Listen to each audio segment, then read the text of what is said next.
All right, today we're going to talk a little bit about the idea of alienation. Now, the idea of alienation has its roots in Christian theology, in the idea that mankind was separated or alienated from a perfect state by original sin. Modern uses of the term are a little bit more abstract, though. According to the Stanford Encyclopedia of Philosophy, this basic idea of alienation picks out a range of social and psychological ills involving a self and other. More precisely, it understands alienation as consisting in the problematic separation of a subject and object that properly belong together. Now, for Karl Marx, capitalism causes at least two distinct types of alienation. One is more psychological, the other is economic. Let's talk about psychological alienation, or in the original German, Entfremdung. Because of the way it sets up production in the firm, and because of the way capitalism is usually characterized by competition between firms, as well as relations at arm's length within the marketplace of buyers and sellers, capitalism might be thought to separate from the worker from things he's properly at one with. And this coming with all the negative psychological consequences that might come with that. Here are some examples.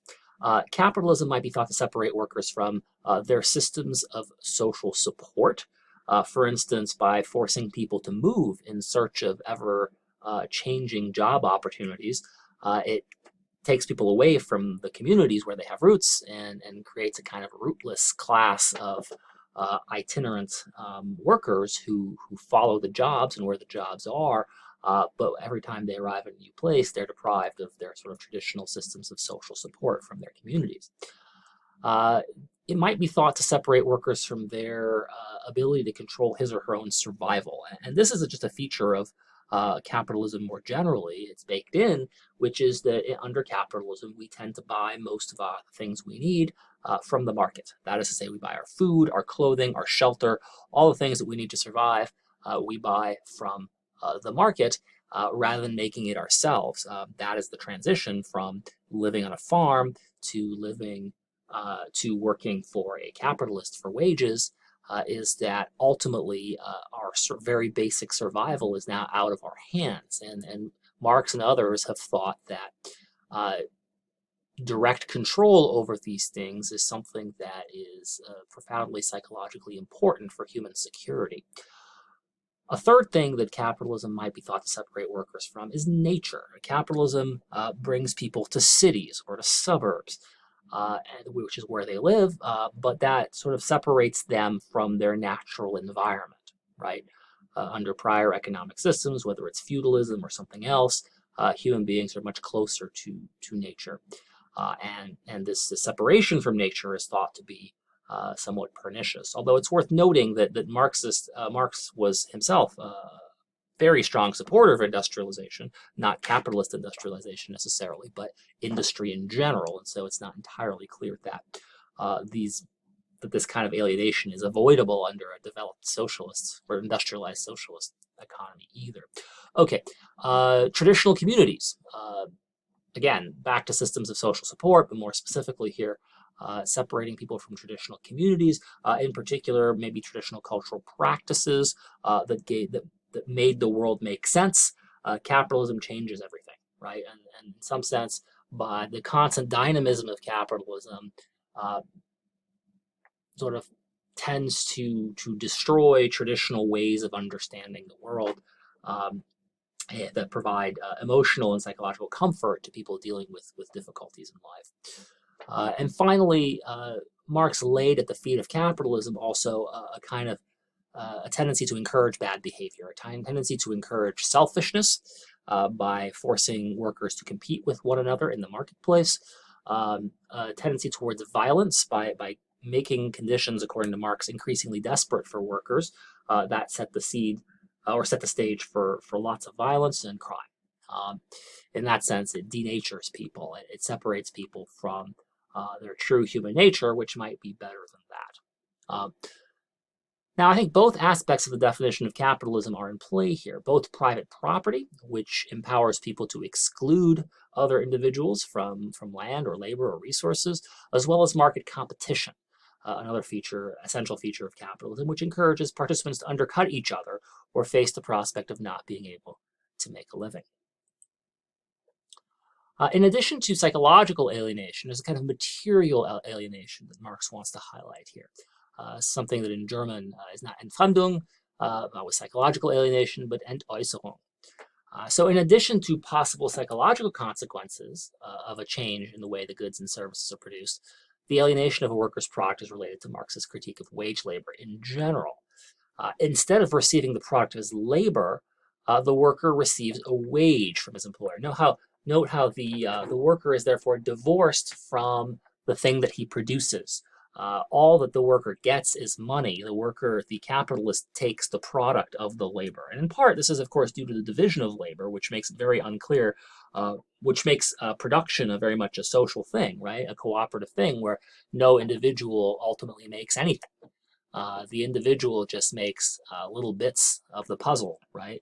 In an assembly line, right? Everybody has their own job. Everybody contributes a little bit to the end product, but nobody makes anything individually. And of course, that stands in stark contrast with prior stages of economic development, where a shoemaker might well make the whole shoe, and then is able to sell the shoe.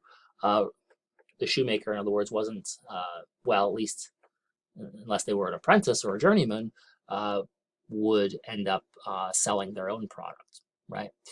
Okay, so the worker receives a wage, and the argument here is not only, although, of course, Marxists will say, of course, that capitalism is exploitative. We'll talk about that in another lecture, I think. But here the question is not about how much or how well paid the capitalist is. The problem seems to be that it's the wrong kind of compensation.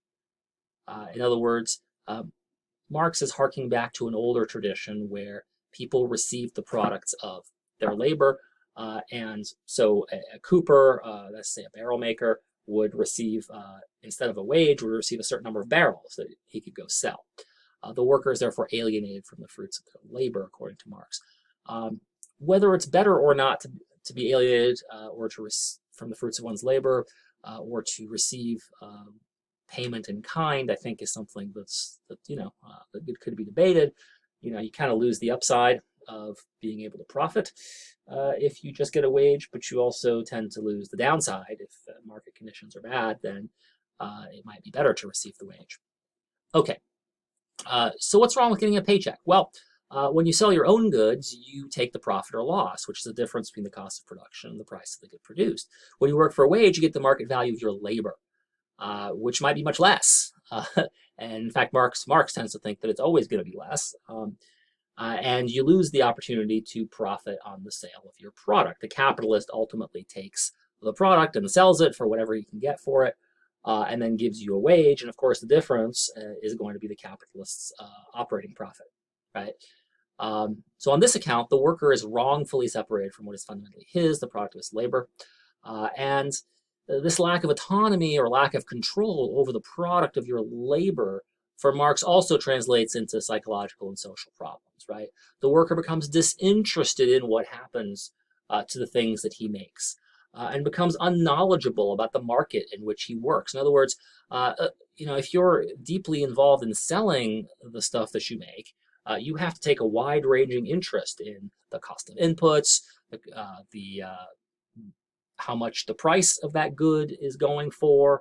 In other words, you have to be, you have to educate yourself about everything to do with the market for your product.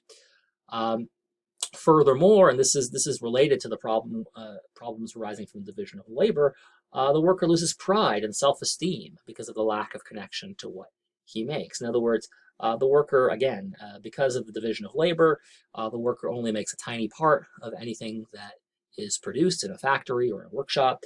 And as a result, it's hard to take pride in what you do because all you do is something fairly simple and repetitive all day. There's not craftsmanship, there's not skill. There's ultimately just a wage at the end of the day. So even if the worker feels better off, right, and some kinds of workers probably do, don't want to deal with suppliers and market conditions and going to find buyers and trade fairs and all the things that might go into marketing and selling a product. Even if a worker feels better off at just getting a wage, Marx and other proponents of this idea of alienation argue that the worker is ultimately separated from an important part of what makes them a whole person. In other words, uh, labor is important, work is important to a human being, to their sense of self, to their sense of self-esteem, and to their position in society. And so if there's something very different in terms of status of being a skilled craftsman on the one hand and just being a wage worker on the other, the difference might not be one of salary. That's to say, you might ultimately take home the same pay at the end of the day, but your social status is different. And Marx wants to call attention to that. And of course, Marx thinks that the take-home pay is not the same. But uh, I think the point that he's making here is that even if the take-home pay is the same, the social and psychological there's a social psychological difference between being a worker, a laborer, and a skilled craftsman. Okay, so here's some things to think about. I think in some ways it's interesting. We tend to think of Marx as kind of a progressive thinker in the sense that he wants to move society forward. Um, but Marx's complaints about alienation have a reactionary flavor at some level. I mean, it was often customary in small-scale manufacturing and cottage industries, the kind of production that directly preceded the Industrial Revolution, for workers to be paid in kind. That is to say, the commodity they helped produce. Like I said earlier, instead of a wage, coopers would get some barrels, farm laborers might be paid in crops rather than in cash, and so on and so forth. So there would be that connection between what you do and or the what you make and ultimately how you're paid. Um, so workers would then, of course, need to sell or exchange their products for cash or whatever it is that they needed. Um, and the question then becomes, is Marx's complaint really rooted in cultural norms that no longer exist, rather than some essential facts about what it takes to making a human being whole? And I think this is a reflection that we need to think about more generally when thinking about Marx and other critics of particularly early capitalism. They're faced with this entirely new set of social conditions, not all of them good, some of them darn right awful. And they're operating within a set of norms that developed and were applicable to a different mode of production, different set of expectations about the relationships between human beings and their work life. And so then the question becomes, how much is this kind of a reaction, a kind of almost a conservative reaction against capitalism, and how much is it a real claim about what it takes for a human being to be whole? That is to say, is there anything today about making a wage as opposed to receiving the products of your labor that is dehumanizing or psychologically harmful to human beings? Or have we just become so used to that harm that ultimately we're desensitized to it? We can also ask, to a certain extent, whether Marx is barking up the right tree here. Capitalism, of course, is defined by private property, the means of production, market competition. The division of labor was an innovation associated with the development of capitalism and certainly permitted and encouraged by capitalism. But note that the division of labor is not definitionally capitalism. Although, again, I want to say that there's some dispute about this. Someone like famous political scientist and sociologist Max Weber, for example, did think that something essential about capitalism was a division of labor. Capitalism certainly enabled and encouraged the division of labor, but I wonder whether the kinds of feasible socialist modes of production that attempted to replace capitalism, it's worth noting that they didn't get rid of the division of labor. That is to say that a socialist factory in Soviet Russia also made ample use of the division of labor. Because ultimately that may be the only way to produce sufficient material goods to feed everyone, particularly given the population growth that has followed the 19th century. So anywhere that you want to modernize or industrialize your economy, you may need to operate a division of labor. And so Marx ultimately, may have been lodging a complaint at the feet of capitalism that ultimately is really a complaint that should be lodged at the feet of industrialization more generally. And if that's the case, then Marx is a problem, because Marx is known as a very strong supporter of industrialization on the whole. But if industrialization cannot occur without the division of labor, then you either have to accept some alienation, or you have to reject industrialization, and that's a kind of tough choice where you're going to have to bite the bullet one way or the other if you're a Marxist. Okay, good. And finally, one thing to think about is in our modern day economy, not the 19th century industrial economy where people were still largely making stuff, right?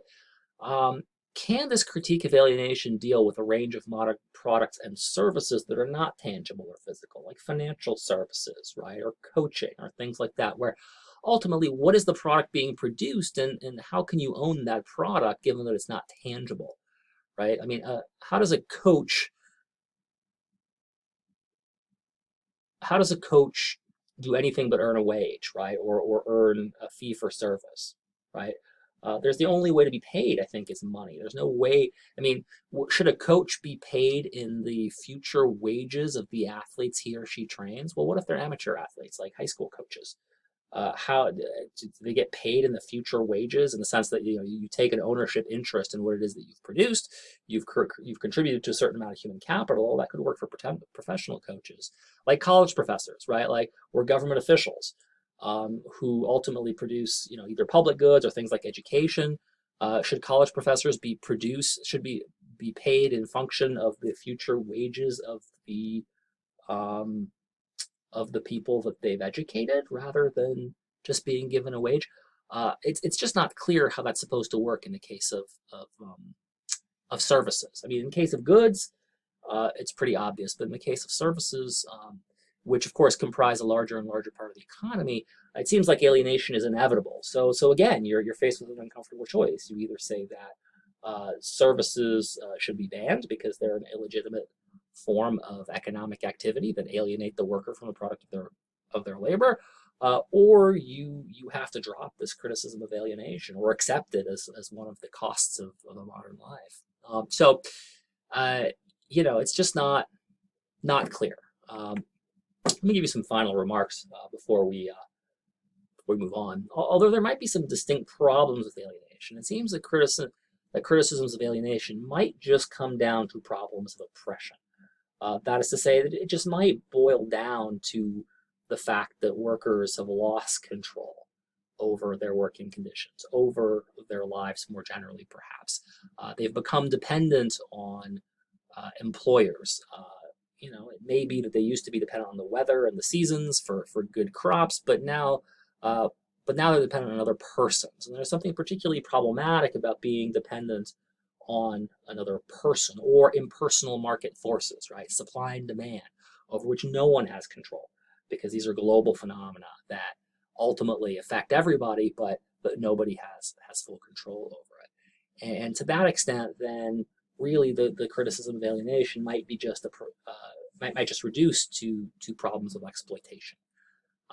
So we're going to talk about profit and exploitation in the next couple lectures, but I want you to bear in the back of your mind that when people are complaining about alienation today, um, it may be that the target is misplaced.